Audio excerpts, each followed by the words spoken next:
20 कैसे पढ़ते हैं आप लोग? 20 जल्दी हो जाती क्या?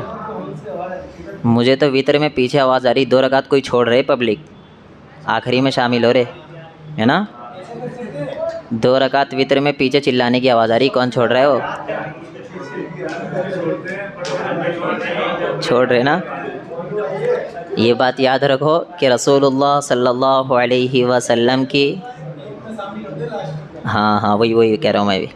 रसूलुल्लाह सल्लल्लाहु अलैहि वसल्लम की जो सबसे ज़्यादा सुन्नत रही है, कसरत से सुन्नत रही है, वो कितनी रकात वितर है?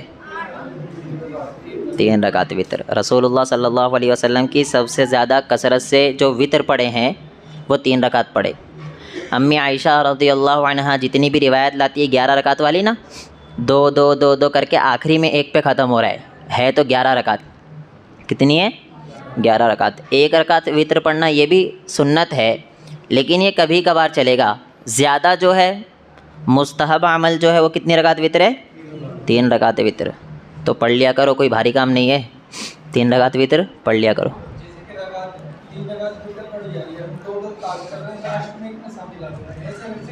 हाँ हो सकते जी, नहीं हो सकते 1 रकात वितर में शामिल, लेकिन मत कीजिए ऐसा।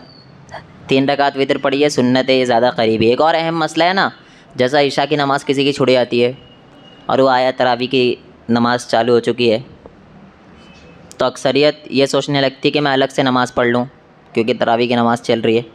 तो ये पता होना चाहिए कि हम तरावी की नमाज़ में इशा की नीयत करके भी शामिल हो सकते, यानी इमाम की जो नीयत है वो तो नफिल की है, लेकिन जो पीछे मुक्तदी यानी जिसकी इशा की नमाज़ छूटी हुई है वो फ़र्ज़ नमाज की इशा की नीयत करके खड़े हो सकता है। अब रहा सवाल 2 रकात होती है और इशा की तो 4 रकात है, तो 2 रकात पढ़ के वो खड़े हो जाएगा, वो सलाम नहीं फेरेगा, खड़े होकर वो 2 रकात को मुकम्मल करेगा। इब्ने बाज़ रहिमहुल्लाह, बड़े बड़े फ़ुक़हा का यही फ़तवा है कि इशा की नमाज़ में भी तरावी की नमाज़ में भी आप इशा की नमाज़ अगर किसी की छूट गई है तो वो पढ़ सकता है। इसकी दलील सहाबी रसूल सल्लल्लाहु अलैहि वसल्लम इशा की नमाज़ वितर प्लस किसके साथ पढ़ रहे हैं? जमात के साथ, रसूलुल्लाह सल्लल्लाहु अलैहि वसल्लम के पास साथ।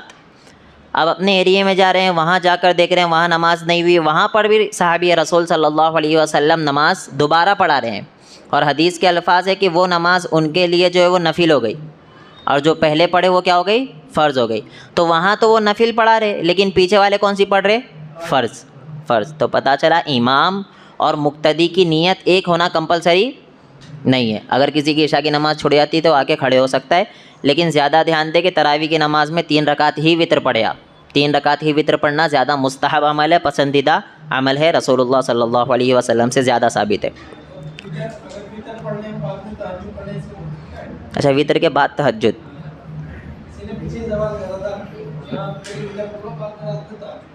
हाँ देखिए वितर जो है ना, ये नमाज, ये सवाल टाइम दूसरा हो जाएगा ना, तफसीर रह जाएगी। वितर जो है ना, वितर ये जो है आखिरी नमाज है। इससे क्या होता है, पूरे दिन की नमाज़ों को लॉक लगता है, ताला लग जाता है। ताला लग गया तो अब ताला खुलेगा नहीं, वो फजर से खुलेगा। ताला वैसे नहीं खुल सकता है जब तक फजर की चाबी ना जाए। फजर की चाबी जाके उसको खोलेगी तब जाकर ताला खुलेगा, फिर अगले दिन वाला चालू होगा। वितर ये जो है ये आखिरी नमाज है। लेकिन अगर कोई बंदा वितर पढ़ लेता है और बाई चांस वो रात में उठ जाता है और उसका दिल क्या कर रहा है? तहज्जुद पढ़ने का, वो पढ़ सकता है। उसको कोई ज़रूरी नहीं है। बहुत से लोग ये भी कहते थे कि 1 रकात पढ़ के उसको क्या करे? ताक बनाए, जुफ्त बनाए।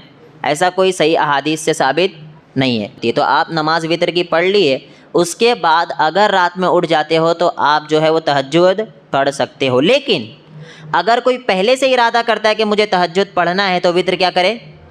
छोड़ दे, वितर छोड़ दे और उसे रात में उठकर पढ़े। ये सिर्फ़ और सिर्फ ऐसी सिचुएशन में जब आप भूल गए हो, जब आपको याद नहीं रहा हो और आपने वितर की नमाज़ पढ़ ली हो, ये ऐसी सिचुएशन में, वरना हमेशा के लिए क्या है? वितर को यानी हाँ, तहज्जुद जो है वो पहले होगी, बाद में वितर होगी, वितर को बाद में पढ़ेंगे। आइए अब जो हमारा अहम उन्वान है उसकी तरफ चलते हैं। हम और आप जब मुसलमान कहला रहे हैं तो हमें ज़रूरी है कि हम उसके उसूल पर भी अमल करें। बगैर उसूल पर अमल किए हुए आप मुसलमान कहला नहीं सकते। जैसे जब आपने कलमा पढ़ लिया, ला इलाहा इल्लल्लाह, क्या कलमा? मोहम्मदुर रसूलुल्लाह, आपने कलमा पढ़ लिया। तो कलमा पढ़ने के बाद आप नबी की जो तालीमात है उस पर अमल करना आपके लिए ज़रूरी हो गया है। जैसे मुसलमान की शान है कि वादे खिलाफ़ी नहीं करता है, जो ज़ुबान दे दिया वो ज़ुबान से वो पलटता नहीं है। और आज क्या है, पूरा उल्टा है। आज मुसलमान का मामला पूरा उल्टा है। वो जो ज़ुबान दिया तो भरोसा होता है कि वो ये काम नहीं करेगा, जब वो कह दिया मैं करूँगा तो, और इंशाअल्लाह लगाया तो मोहर लग जाती कि अब नहीं करेगा। इंशाअल्लाह जब लगा दिए तो उस पर मोहर लगाते कि अब मैं ये काम नहीं करूँगा। जैसे हमारे जमाती भाई बुलाने आते हैं नमाज़ के लिए, तो क्या कहते हैं आप लोग? इंशाअल्लाह आ रहा हूँ, मतलब मोहर लगा रहा हूँ कि नहीं आऊँगा। मतलब क्या कि मैं मोहर लगा रहा हूँ, नहीं आऊँगा। तो मेरे भाई, मुसलमान ज़ुबान का बहुत पक्का होता है, उसने जो कह दिया बस अब वो करेगा। और ये क्वालिटी ना काफिरों में भी थी। कुफ़ारे मक्का जो थे रसूलुल्लाह सल्लल्लाहु अलैहि वसल्लम के ज़माने में, वो जो ज़ुबान देते थे ना उससे पलटते नहीं थे, क्वालिटी थी उनकी। और मेहमान नवाजी तो ऐसा करते थे वो, अगर उनके घर में एक ही दुम्बा है और कोई मेहमान आ गया, कोई मुसाफिर आ गया, तो वो एक दुम्बा भी ज़ुबा करके उसे खिला दिया करते थे। जबकि है काफिर, ईमान अल्लाह पर रखते नहीं है, लेकिन फिर भी एक दुम्बा मिल रहा है उसको भी ज़ुबा करके अल्लाह की राह में अपने मेहमानों को खिला दे रहे हैं। और हमारा मामला ये है कि मेहमान ना आए ये दुआएं करते, और अगर मेहमान आ गया तो दिन गिनते। मुझसे आकर पूछते मेहमान के दिन कितने? 3 दिन ना, उससे ज़्यादा रहेंगे तो क्या करने का। मतलब हमारे दिल में सिर्फ़ और सिर्फ हम मुसलमान हुए, ईमान दाखिल नहीं हुआ। ईमान दाखिल होगा तो आप कहेंगे मेहमान आए, मेहमान अपना रिज़्क लेकर आ रहा है, और मेहमान आने से बरकतें आती है। मेहमान आने से आप दिल में ये मत रखा करो अरे फिर आ गया, ऐसे वैसे मामला नहीं। रसूलुल्लाह सल्लल्लाहु अलैहि वसल्लम मेहमान नवाजी कितना अच्छा करते थे। सहाबा कराम रिज़वानुल्लाह, यहाँ तक कि यहूदी भी मेहमान नवाजी करते थे। इसीलिए तो यहूदियों का देखिए खाना हलाल किया गया है, यानी ज़बीहा यहूदियों का हलाल है। वो कौन सी जंग थी? जंग खैबर के मौके पर रसूलुल्लाह सल्लल्लाहु अलैहि वसल्लम सहाबा कराम रिज़वानुल्लाह अलैहिम अजमाइन को यहूदियों ने क्या किया? दावत दी। देखिए दावत दे रहे आप लोग आपस में नहीं दे रहे, आपस में दावत करना चाहिए, ये सुन्नत है। यहाँ पर यहूदी दावत दे रहे, वो तो अलग मामला है कि फिर यहूदियों ने दावत दी और रसूलुल्लाह सल्लल्लाहु अलैहि वसल्लम ने दावत को कबूल किया। एक चीज़ पता चली कि यहाँ पर यहूदियों की दावत कबूल की जा रही है, और आज हमारे माशरे में किया जाता है वहाबियों की दावत कबूल मत करो। कितनी बड़ी बात। यहाँ पर यहूदियों की दावत कबूल कर रहे रसूलुल्लाह सल्लल्लाहु अलैहि वसल्लम, जो हमारे आइडियल है, जो हमारे हीरो है। तुम्हारे हीरो है क्या? नहीं है। मुझे लग रहा हो दुनिया वाले हीरो। रसूलुल्लाह सल्लल्लाहु अलैहि वसल्लम हमारे आइडियल है। हमारे हीरो कौन है? मोहम्मदुर रसूलुल्लाह सल्लल्लाहु अलैहि वसल्लम। वो यहूदियों का खाना खा रहे, यहूदियों की दावत अटेंड कर रहे। और यहाँ पर मामला ये है कि हम मुसलमानों को पहली बात दावत देते नहीं है, आपस में दावत को आम नहीं करते, इससे मोहब्बत बढ़ती है। यहूदियों ने दावत दी रसूलुल्लाह सल्लल्लाहु अलैहि वसल्लम को, और उसी वक्त उन्होंने क्या किया था? रसूलुल्लाह सल्लल्लाहु अलैहि वसल्लम को रान के पास का गोश्त बहुत फेवरेट था, अल्लाह के रसूल का पसंदीदा था बकरे के अंदर। हमारा भी होना चाहिए। हम सिर्फ वो सुनते ना, अल्लाह के रसूल हमेशा रोटी खाते थे, नहीं होगा तो खजूर से गुजारा कर लिए। ये तो है ही क्वालिटी, ये सारी सिफ़ात है रसूलुल्लाह सल्लल्लाहु अलैहि वसल्लम की। लेकिन जब मुहैया है, जब अवेलेबल नेमतें हैं, तो उसका फ़ायदा भी नबी ने उठाया है, बखीली नहीं की। यहाँ पर पैसा माल दौलत सब होने के बावजूद भी मसूर की दाल खा रहे, मसूर की दाल खा रहे। और क्या कहते? आजिज़ी है, हमें दुनिया से मोहब्बत नहीं है। ये कहते अल्लाह ने अगर नेमत दी है, इन्नल्लाह युहिब्बु अन युरा अथरु निअमतिही अला अब्दिही, कि अल्लाह रब्बुल आलमीन ना अपने बंदे पर माल दिया है, दौलत दिया है, नेमत दिया है, तो वो देखना पसंद करता है कि आप अपने जिस्म पर लगाओ तो वो चीज़ें। रसूलुल्लाह सल्लल्लाहु अलैहि वसल्लम के जब गुरबत के हालात थे तो आपने गरीबी की तरह ज़िंदगी बसर की। लेकिन जहाँ पर हालात अच्छे हो रहे हैं, खाने को अच्छा मिल रहा है, तो वहाँ पर खाना भी अच्छा खा रहे हैं। तो क्या हुआ? यहूदियों ने दावत दी और वहाँ पर रान का गोश्त रसूलुल्लाह सल्लल्लाहु अलैहि वसल्लम का पसंदीदा था, वो गोश्त भी अल्लाह के रसूल को दे दिया, और उसी में जहर मिलाया था। उसी में यहूदियों ने क्या किया था? जहर मिलाया था। रसूलुल्लाह सल्लल्लाहु अलैहि वसल्लम अभी खा ही रहे थे, मुँह में निवाला गया था। बाज़ के मुताबिक निवाले ने कह दिया, बाज़ के मुताबिक अल्लाह रब्बुल आलमीन ने बता दिया कि ये जो खाना है इसमें क्या मिला हुआ है? जहर। सहाबा ने भी उसको खा लिया था। लेकिन इधर मैं बताना एक्चुअली ये चाह रहा था कि दावत जो है ना, ये यहूदी भी दिया करते थे। भले से उनके अंदर बुग़्ज़ थी, कीना था, कपट था, हर चीज़ थी, और नबी यहूदियों की दावत कबूल भी किया करते थे। आज मुसलमान आपस में दावत नहीं देते और क्या कहते हैं, इनकी शादी में मत जाना, इनके दावत मत खाना, इनका खाना मत खाना, इनके खाने से आपका ये हो जाएगा, इनके खाने से नमाज़ें कबूल नहीं होगी। अजीब अजीब फतवे निकल गए। और एक बात बहुत अच्छी है ना कि चाहे वो देवबंदी हो, चाहे वो बरेलवी हो, चाहे वो वहाबी हो, चाहे वो नक्शबंदी हो, चाहे वो चिश्ती हो, चाहे वो वर्दी हो, चाहे बगैर वर्दी हो, क्या क्या है, ये जितने भी है ना, सबके पास ये तो मुत्तफ़क़ अलैह है कि रिश्तेदारी को अल्लाह रब्बुल आलमीन ने हमेशा जोड़ने का हुक्म दिया है, हमेशा जोड़ने का हुक्म दिया है। तोड़ने को अल्लाह रब्बुल आलमीन पसंद नहीं करता है, यह हर कोई मानता है, हर कोई।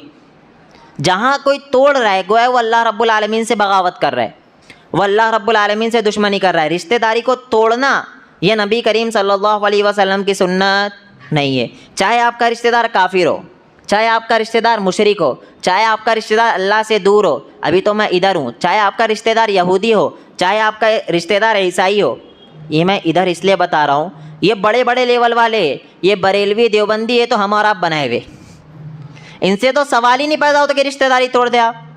ये तो बड़े लेवल वाले हैं जिससे रसूलुल्लाह सल्लल्लाहु अलैहि वसल्लम रिश्तेदारी तोड़ने से मना कर रहे हैं। अबू तालिब कौन थे?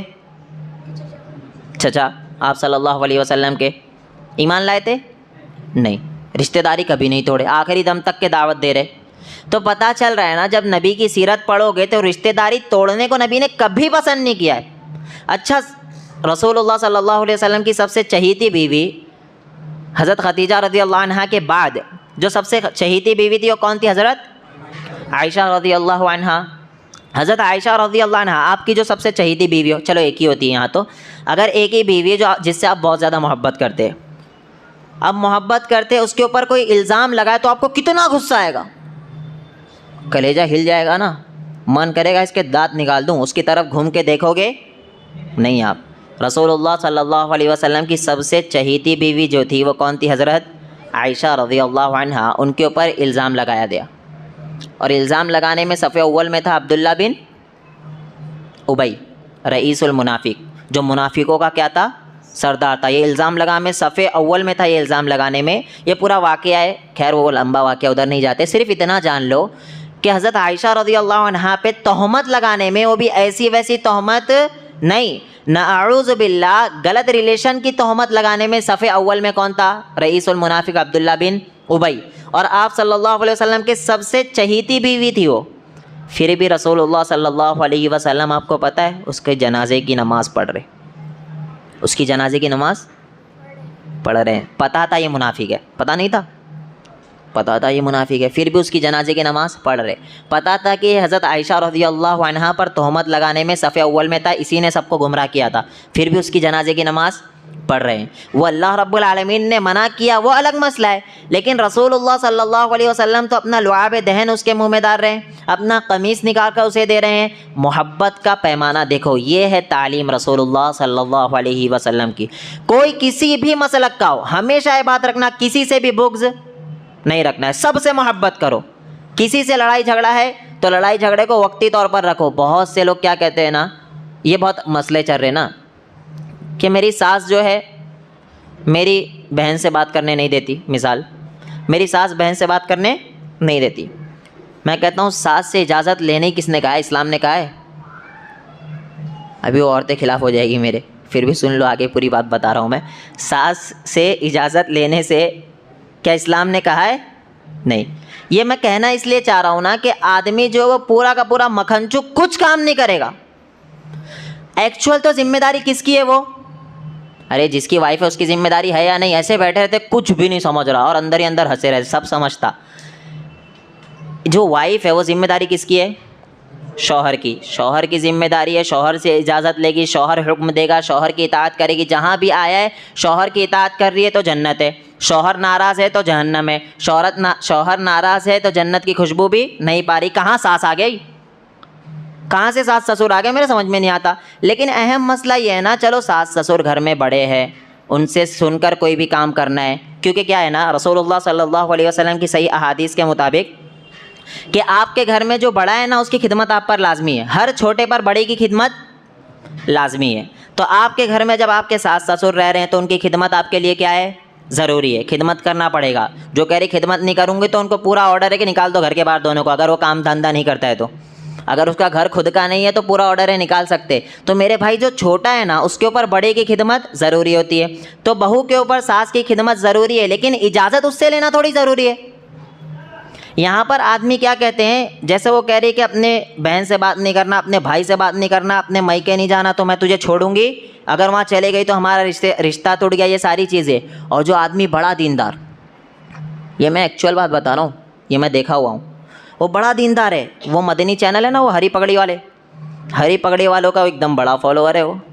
और वो बड़े बड़ी बातें करते, रिश्तेदारी जोड़ने का हुक्म देते। उनसे पूछो ना तो क्या कहते हैं पता है?